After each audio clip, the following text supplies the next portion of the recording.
नमस्कार. तर आज आपण घरच्या घरी दह्यापासून मस्त असे श्रीखंड बनवणार आहोत. जसे आपल्याला डेअरीमध्ये मिळते, बाजारात मिळते ना, त्या पद्धतीनेच आपण आज श्रीखंड बनवणार आहोत. तर त्यासाठी इथे मी आंबट नसलेले थोडेसे म्हणजे जवळजवळ पाऊण लिटर दही असेल हे. तर हे घरच्या घरी बनवलेले दही होते. असे घट्टसर दही घेतलेले आहे. आदल्या दिवशी ना थोडं विरजण टाकून हे दही तयार केलं होतं. तर आता हे दही फ्रेश दही घेतलेले मी. आता एक उपरणं घेतलेले आहे आणि आपलं कॉटनचं उपरणं असतं ना आपलं, तर ते घेतलेले आहे आणि त्यामध्ये दही टाकलेले, खाली चाळण टाकलेली आहे आणि त्याच्या खाली असं बाऊल टाकलेलं आहे, म्हणजे चाळणीतून आहे ते पाणी ना निथळून खाली जाईल. तर आता आहे ना, ही सर्व दही ओतून घेतलेली मी याच्यामध्ये उपरण्यावर आणि त्याला गाठ मारून आहे ना असं अडकून दिलेले. तुम्ही कुठे झाडाला देखील अडकू शकता किंवा नळाला, खिडकीला कुठेही अडकू शकता, जेणेकरून त्यातलं पाणी निसरून खाली पडेल. आता एवढं पाणी निघायला सुरुवात झालेली आहे ना, तर त्या दह्यामधलं सर्व पाणी आपल्याला काढून घ्यायचं आहे. आता संध्याकाळ झालेली आहे ना, तर आता हे आपलं चक्का तयार झालेला आहे. चक्का तयार करायच्या अगोदर मग त्यापासून आपण श्रीखंड बनवणार आहोत. चक्का तयार करायच्या अगोदर आहे ना, मी इथे थोडंसं 2 चमचे दूध घेतलेले आहे आणि त्यामध्ये भरपूर असं केशर टाकलेले आहे भिजवण्यासाठी. तर केशर टाकलं ना तर खूप छान असा वास येतो आपल्या श्रीखंडाला आणि कलर देखील खूप छान येतो. जसं नॅचरल कलर असतो ना हळदीसारखा, तसा कलर येतो. तर आता हे ना चक्का आपण जो दह्यापासून चक्का तयार केला होता ना, तर तो आहे ना आपण आता पुरणाच्या चाळणीवर घ्यायचं आहे. तुमच्याकडे जी चाळण असेल ना किंवा आपली पिठाची चाळण असेल त्यावर जरी घेतलं ना तरी चालेल. तो असा आहे ना चमच्यानी रगडून रगडून एकदम असे त्यातल्या गुठळ्या मोडून घ्यायच्या आहे, जेणेकरून आपल्या श्रीखंडामध्ये अजिबात एक संगपणा येईन, अजिबात गुठळ्या राहणार नाही. अशा पद्धतीने चमच्याने ना बारीक करून घेतले, चाळून घ्यायचं चाळणीने असं दाबून दाबून.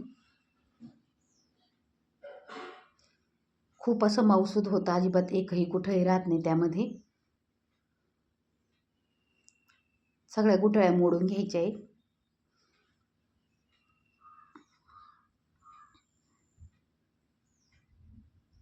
तुमच्याकडे स्मॅशर जर असेल ना त्याने देखील तुम्ही करू शकता, पण इथे माझ्याकडे चमचा होता ना म्हणून मी चमच्याने केले. जवळजवळ आहे ना पावशेरला जास्त झालं होतं, अर्धा किलोला थोडंसं कमी होतं.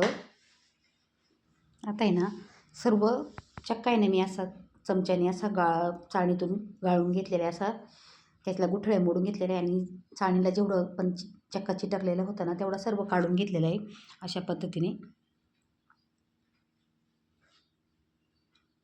आणि आता इथे मी ना 2 चमचे वेलची पावडर टाकलेली यामध्ये आणि थोडंसं जायफळ टाकलेलं आहे. जायफळाने खूप छान अशी टेस्ट येते याला. अगदी चिमूटभर जायफळ घेतलं होतं मी, किसून घ्यायचं आहे.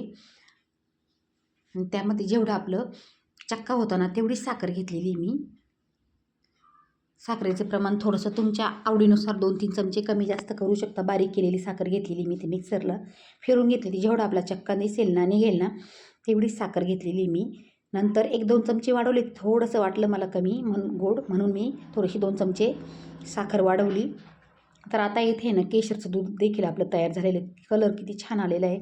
यामुळे आपल्या श्रीखंडाला एकदम छान अशी चव येते आणि कलर देखील खूप छान येतो. आणि मिक्स करून घ्यायचं आहे आणि तुमच्या आवडीनुसार ड्रायफ्रूट्स टाकायचे यामध्ये.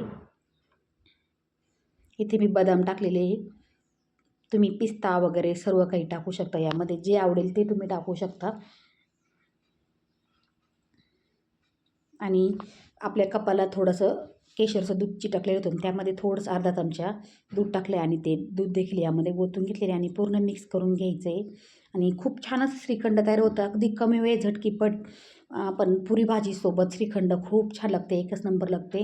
गुढी वाढवायला देखील अशा पद्धतीने केलं होतं मी आणि आत्ता देखील केलं आहे. आणि त्यावर परत एकदा थोडंसं केशर भुरभुरायचे आणि अशा पद्धतीने आपलं घरच्या घरी एकदम मार्केटसारखं जसं डेअरीमध्ये मिळतं ना त्या पद्धतीने आपलं श्रीखंड तयार झालेले आहे.